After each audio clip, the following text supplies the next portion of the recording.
Hello bachchon, let's read the question. Which statement is incorrect about pyrosilicate ion?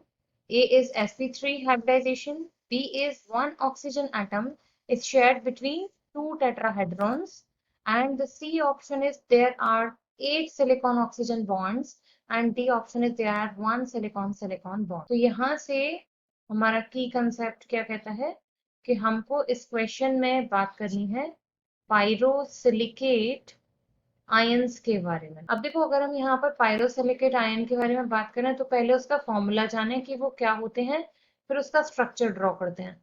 तो ये होते हैं हमारे Si2O7 6 नेगेटिव आयन। ये हमारा पायरोसिलिकेट होता है। अगर इसका स्ट्रक्चर हम ड्रॉ करना चाहें तो 3 ऑक्सीजन इस तरीके से यहाँ लिंक होंगे।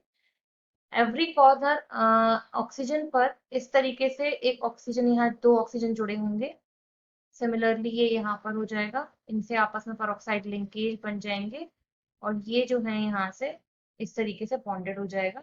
यहाँ मैं स्टार बना देती हूँ, ये स्टार रिप्रेजेंट करेगा कि यहाँ पर पीछे की साइड 2 सिलिकॉन एटम्स जुड़े हुए हैं। अब देखो, यहाँ अगर हम हाइब्रिडाइजेशन निकालना चाहें तो इसका हाइब्रिडाइजेशन आता है sp3। अगर हम यहाँ पर बात करना चाहें कि एक सिलिकॉन कितने से अटैच्ड है, तो एक सिलिकॉन इस तरीके से 4 ऑक्सीजन से अटैच्ड हो जाता है। तो 2 सिलिकॉन टोटल कितने से हो जाएंगे यहाँ पर 8।